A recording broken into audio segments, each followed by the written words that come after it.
Bonjour et bienvenue dans ce nouvel épisode du podcast Éco-Trophélia. Ça fait un petit moment qu'on n'en avait plus fait, donc je vous dis bienvenue à nouveau. Je reçois aujourd'hui donc Gauthier Massip de Citeo, qui est responsable R&D et éco-conception. Bonjour Gauthier, Bonjour. merci de reprendre le rendez-vous des podcasts avec nous. Euh, alors Citeo, c'est un nouveau partenaire qui nous rejoint à Éco-Trophélia. Est-ce que tu peux, euh, est-ce que tu peux nous présenter un petit peu ce qu'est Citeo? Oui, bien sûr. Si Théo, si on doit le faire en très synthétique, c'est le bac jaune. Mais si je prends 30 secondes pour l'expliquer, c'est en fait une entreprise privée donc qui a été créée par les marques et les distributeurs et dans le but de les libérer de leurs responsabilités réglementaires sur la fin de vie des emballages. Et donc, c'est concrètement, en fait, ce sont les marques nationales et les distributeurs qui ont la responsabilité de gérer la fin de vie des emballages, donc des produits emballés et donc des emballages qu'ils mettent sur le marché. Et à ce titre, elles contribuent au sein d'une entreprise privée, donc avec les différents volumes d'emballages qu'ils mettent sur le marché, pour que nous, on puisse aider les collectivités à mettre en œuvre la collecte, le tri et le recyclage de ces emballages. Voilà. Donc c'est un partenariat, on va dire, entre les entreprises qui ont cette responsabilité et les collectivités locales qui mettent en œuvre sur le terrain la collecte, le tri et le recyclage des emballages. Et aujourd'hui, cette mission est bien plus grande parce qu'on va effectivement aussi s'attaquer aux déchets abandonnés, on va s'attaquer aux nouveaux modes de consommation comme le réemploi par exemple. Donc on a des missions aujourd'hui qui sont très variées. Mais historiquement, c'est vraiment le bac jaune. Donc vous êtes vraiment sur une mission de service public, on peut dire. Alors on est vraiment une entreprise privée. C'est bien sûr rattaché à une mission de service public. On a un agrément de l'État qui nous permet d'exercer notre activité pour le compte des entreprises. C'est vraiment le statut d'un éco-organisme qui est bien particulier, mais on est bien une entreprise privée. Et les D'accord. contributions des entreprises ne sont pas des taxes. C'est une manière, quelque part, de ne pas gérer elle-même cette responsabilité, de la mutualiser au sein d'une entreprise privée, et de finalement d'avoir quelque chose qui soit optimal du point de vue des coûts, et du point de vue d'ailleurs aussi des opérations sur le terrain. Mhm.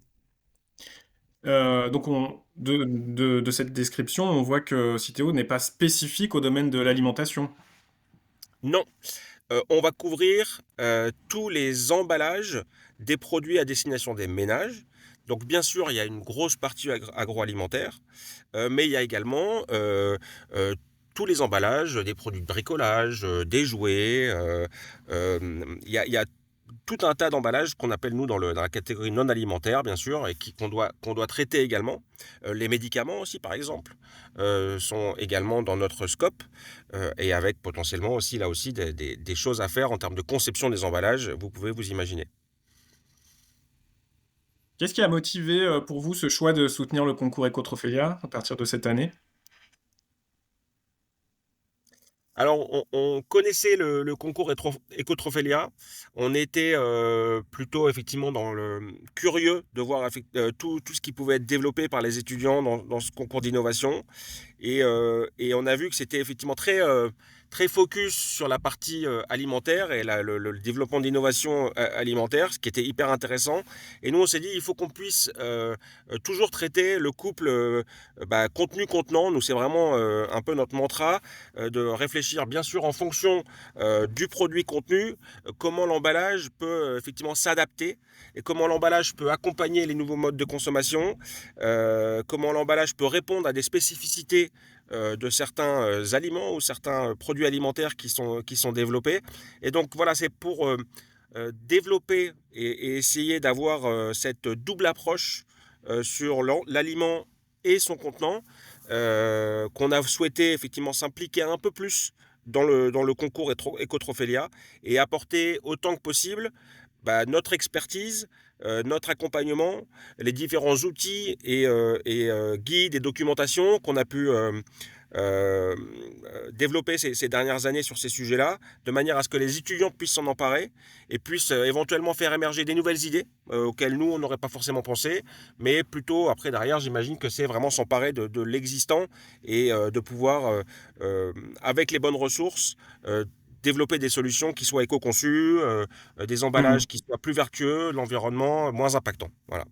Oui, tu as parlé d'éco-conception, tu as dit le mot, donc l'emballage, la réflexion sur l'emballage, sur le packaging, c'est vraiment une étape clé dans cette réflexion, dans cette démarche d'éco-conception. Bien sûr, hein, évidemment qu'il y a une réflexion d'éco-conception sur l'aliment et ça j'imagine que les étudiants, du concours, sont, très sensibilisés à ces questions-là, surtout dans l'alimentaire où en fait l'impact environnemental de l'aliment, va être bien plus important souvent que, son emballage. Donc il faut en aucun cas que, les réflexions sur l'emballage amènent éventuellement moins de protection sur le produit ou moins de durabilité ou plus de gaspillage, donc c'est vraiment pas l'idée. Par contre, il y a toujours une réflexion à avoir sur l'emballage parce qu'il participe aussi aux impacts environnementaux. On a aujourd'hui en plus une réglementation qui est de plus en plus contraignante sur ce sujet des emballages et notamment liée à la recyclabilité, au réemploi. Et donc, pour n'importe quelle entreprise qui met sur le marché un aliment emballé, bah, cette réflexion sur l'emballage est clé à la fois sur la protection du produit, sur sa logistique jusqu'au magasin où il sera mis en vente, sur sa durée de vie, mais bien sûr après derrière sur la fin de vie, la recyclabilité ou les potentielles boucles de réemploi qu'il pourrait faire. Et si on se focalise sur le secteur de l'alimentation, est-ce que à Citeo, toi, de ton point de vue, tu observes des évolutions là, dans ce secteur sur la question du packaging, des grands mouvements?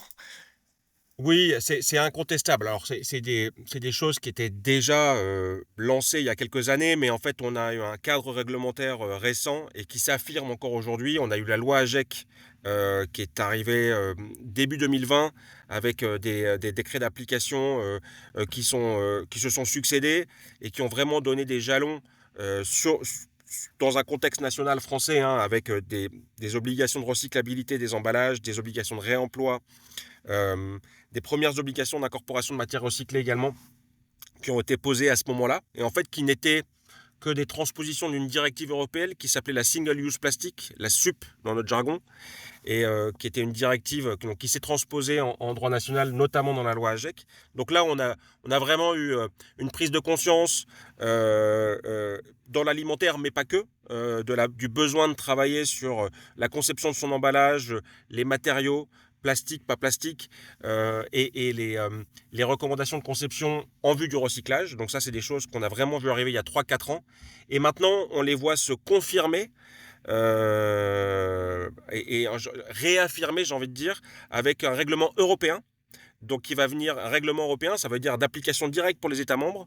Donc, il n'y aura pas de transposition, il n'y aura pas d'interprétation nationale des règles européennes. Et là, on va être dans une harmonisation à l'échelle européenne des règles en ce qui concerne la conception en vue du recyclage pour les emballages, en ce qui concerne les obligations de réemploi, en ce qui concerne l'incorporation de recyclés. On a vraiment un cadre réglementaire hyper puissant qui arrive et en ça, on se doit d'accompagner les entreprises, nous, Citeo, dans cette révolution pour eux. Voilà, et ce qui est sûr, c'est que les entreprises se sont déjà emparées de ces textes-là, ont déjà anticipé, et il y a déjà eu beaucoup d'évolutions ces dernières années, mais qui vont encore effectivement se multiplier dans les mois et les années à venir. Donc ce nouveau cadre réglementaire qui, donc comme tu disais, ça dérive de la directive sur le plastique à usage unique, c'est ça? Ouais, Tu disais single use au point de plastic. départ, c'était ça, et puis maintenant, il y a un nouveau règlement qui s'appelle Packaging and Packaging Waste Regulation, qui est Ok. la PPWR dans notre jargon, et qui est le règlement sur les emballages et les déchets d'emballage, et donc va vraiment venir encadrer toutes les obligations des metteurs sur le marché de produits emballés, que ce soit des emballages ménagers ou des emballages industriels d'ailleurs. Et toutes ces obligations, elles reposent sur les entreprises. Alors aujourd'hui, effectivement, beaucoup d'obligations reposent sur les entreprises qui mettent sur le marché ces produits emballés. Parce qu'on considère que c'est elles qui ont la responsabilité et c'est elles qui peuvent éventuellement agir dans la conception de l'emballage. C'est elles qui vont rédiger un cahier des charges à destination de leurs fabricants d'emballage ou à destination des fabricants de matières premières. C'est aussi dans leur interaction avec leurs clients qui peuvent potentiellement aussi faire évoluer les choses, changer des codes marché, changer des modes de consommation. Et là, on considère aussi que ce sont les marques ou les distributeurs qui ont effectivement cette responsabilité, tout à fait. Il y a un sujet dont on parle régulièrement dans le débat, c'est le retour de la consigne, Ouais. comme une réponse qui serait face aux difficultés du recyclage. Est-ce que c'est un sujet qui avance là de ce côté-là? Bien sûr, bien sûr, bien sûr. Nous, on a un énorme projet, alors on a un énorme projet sur le réemploi qui s'appelle Reuse, qui va commencer là à l'été 2025, où on a ce qu'on appelle une activation dans 4 grandes régions dans l'ouest de la France, où en fait on va vraiment équiper en machines de collecte d'emballage en fin de vie, avec des centres de lavage, avec énormément de distributeurs et de marques qui sont aujourd'hui partenaires de cette initiative-là. Et donc pour pouvoir faire revivre en fait la consigne pour réemploi dans ces régions-là, avec des emballages standardisés. Donc ça, c'est un gros projet qu'on a, donc on voit bien qu'effectivement ces choses-là reviennent. Il y a une autre idée aussi qui est aussi pas mal dans le débat, c'est la consigne pour recyclage. L'idée étant de faire vraiment grimper des taux de recyclage de certaines typologies d'emballage qui sont aujourd'hui malheureusement, et malgré les consignes historiques qu'on a, par exemple sur la canette en aluminium ou en acier, ou sur la bouteille en PET, on a des niveaux de collecte qui sont pas satisfaisants. On est autour de Mm. 6, 7 sur 10 de ces emballages qui sont aujourd'hui collectés, triés, recyclés. Et l'idée, c'est pourquoi pas aussi d'amener une consigne sur cette typologie d'emballage, plutôt pour recyclage, donc pour le coup, pour venir optimiser ces taux de collecte et de recyclage. Donc on a deux consignes potentiellement qui pourraient cohabiter. Une consigne pour réemploi avec des emballages standardisés et dans un système mutualisé. Et là, encore une fois, on a cette activation et cette première expérimentation à l'été dans 4 régions dans l'ouest de la France. Et on a la consigne pour réemploi qui est un peu un serpent de mer et qui, je pense, finira par arriver parce qu'on a des objectifs de collecte qui sont hyper ambitieux dans le règlement dont je venais de vous parler, le règlement européen, et qui vont nous obliger à arriver à des systèmes un peu plus contraignants pour pouvoir faire grimper ces taux de collecte et de recyclage des bouteilles PET ou des canettes, par exemple, plus vers les 9 sur 10 ou 95%, plutôt qu'à Mm. 6 sur 10, là où on est aujourd'hui. Donc on a vraiment une direction là qui est donnée. On risque pas les retours en arrière comme on entend parfois là en ce moment outre-Atlantique de réautorisation des pailles en plastique ou des choses comme ça. Bah, Est-ce qu'on est à l'abri de ça? on n'est jamais à l'abri de surprises, même sur le territoire européen.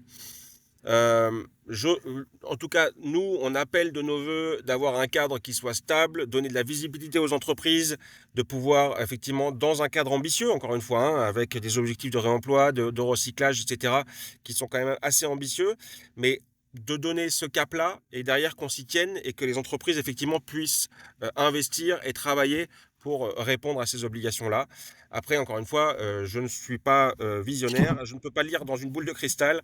Il y a déjà eu, on a eu entendu hein, au niveau européen une volonté de simplifier, une volonté d'assouplir peut-être certaines règles qui étaient prévues, ou peut-être de remonter certains seuils par rapport à ce qui était effectivement prévu. Donc on n'est pas dans les mêmes enjeux qu'on peut voir outre-Atlantique, mais on voit bien qu'il y a quand même une petite musique aujourd'hui sur le fait de dire attention à ne pas vouloir aller trop vite ou être trop exigeant trop rapidement, parce il y a un risque de casser finalement la machine aussi. Mm. Mais voilà, on est vraiment loin des réflexions qu'on peut avoir outre-Atlantique où il y a Oui. presque un déni de la réalité Et des et des enjeux. pollutions plastiques ou des problématiques auxquelles on fait face aujourd'hui.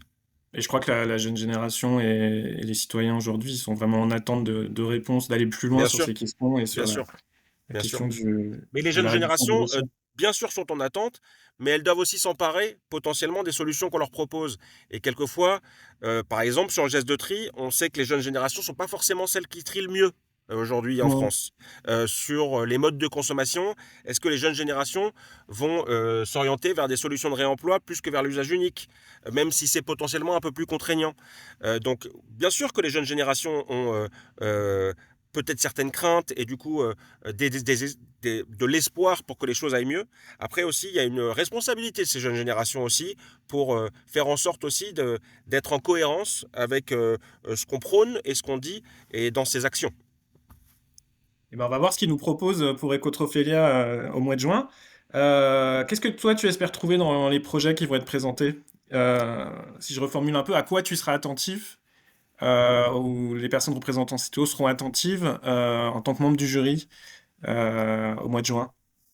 Ben, je pense qu'il y a un besoin de bien comprendre aujourd'hui le cadre réglementaire, même si on n'ira pas dans les détails, mais de comprendre aujourd'hui qu'est-ce qui est demandé par les entreprises, qu'est-ce qu'elles peuvent faire ou qu'est-ce qu'elles doivent faire dans le contexte actuel et qu'est-ce qu'elles ne peuvent pas faire. Des solutions, encore une fois, qui soient dans une vision de plutôt solution usage unique et jouer sur la recyclabilité, ils doivent vraiment bien maîtriser la conception, les matériaux et comprendre qu'est-ce qui est compatible ou qu'est-ce qui ne l'est pas. Et si on a plutôt des solutions réemployables, ben voilà, réfléchir à l'ensemble de la solution, à avoir effectivement la question du taux de retour, comment on s'assure d'une collecte qui soit effectivement convenable, comment on s'assure de la logistique, du lavage, etc. Toute cette réflexion, en fait, avoir cette vision qui soit holistique sur un projet et non pas regarder uniquement de sa fenêtre et se projeter sur la fin de vie du produit, sur sa nouvelle boucle de réemploi, etc.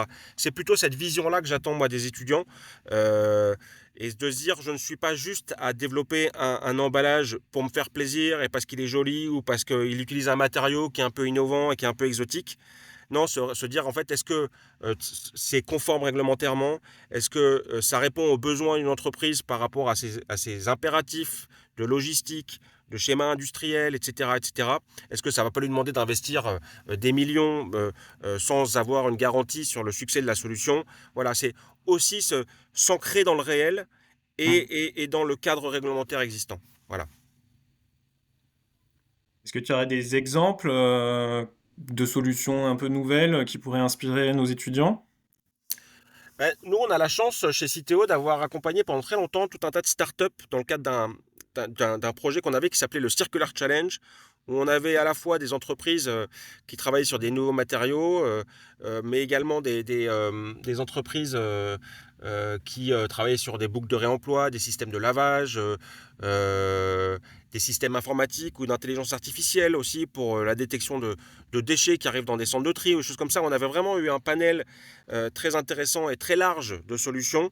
Euh, J'ose imaginer que je trouverai dans les solutions proposées par les étudiants des écoles agro qui participent au concours Ecotrophelia, des choses qui pourraient se rapprocher de ce que j'ai pu voir dans certaines startups. Par exemple, si je dois citer que ça, des solutions, par exemple sur des gros volumes, c'est des choses sur lesquelles on réfléchit pas mal aujourd'hui. Comment on peut finalement proposer des choses sur des volumes un peu plus importants, du coup économiser beaucoup de matière sur un packaging, et après avoir des systèmes de diffusion qui soient bien Tu faits. parles du vrac, là?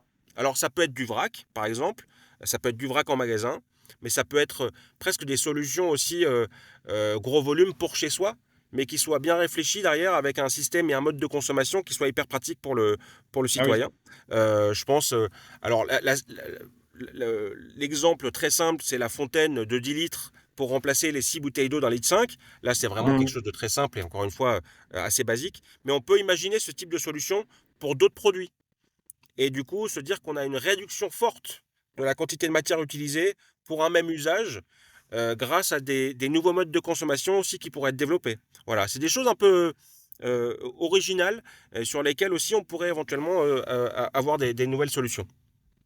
Ouais, une petite anecdote à propos de ces fontaines de 10 litres. J'entendais l'autre jour à la radio un consommateur qui disait qu'il aimait bien ce packaging parce que ça lui servait de cloche pour ses salades dans son jardin une fois utilisées. Donc, Oui, alors des stratégies de réemploi effectivement un peu exotiques, pourquoi pas.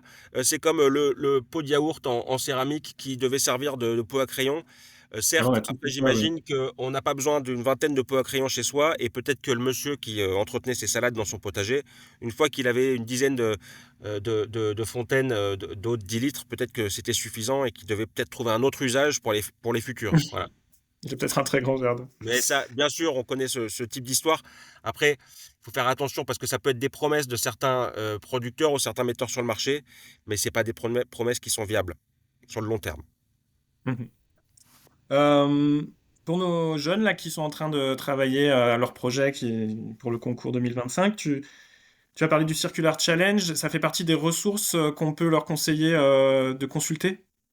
Alors, les promos du Circular Challenge sont encore effectivement disponibles. C'est-à-dire que ces entreprises-là, ces startups qui sont encore aujourd'hui, qui proposent encore aujourd'hui leurs solutions, pour certaines, d'autres, malheureusement, n'ont pas réussi à trouver d'opportunités, d'initiatives pour pouvoir développer leurs solutions. Mais tout ça, effectivement, est toujours disponible. Après, on a tout un tas d'autres documentations et supports et ressources à destination des étudiants et qu'on leur partagera en temps voulu. On a des outils en ligne d'évaluation de la recyclabilité, par exemple, qui sont basés sur des recommandations hyper consensuelles par tous les acteurs de la chaîne de valeur. On a des guides de conception pour tous les différents matériaux, soit en vue du recyclage, soit des guides pour le développement de solutions réemployables. On a tout un tas de supports aujourd'hui qui permettent aux étudiants de mieux comprendre quel est le cadre réglementaire, de mieux comprendre quelles sont les solutions en fonction des matériaux, plastique, papier, carton, métal, verre, euh, quelles sont les meilleures solutions en termes de conception de son emballage et même des outils derrière pour pouvoir les tester.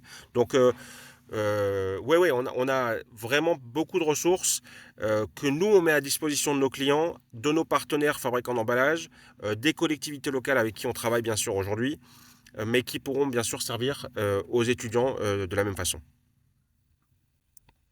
Et pour terminer, est-ce que tu as un conseil à donner aux équipes étudiantes là, qui sont en train de préparer Ecotrophilia ou qui prépareront Ecotrophilia les années suivantes?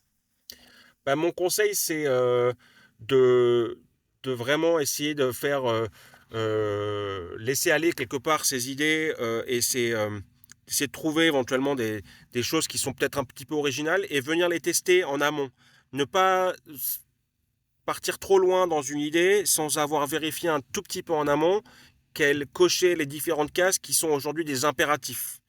Soit de conformité réglementaire, soit de conformité sanitaire, etc.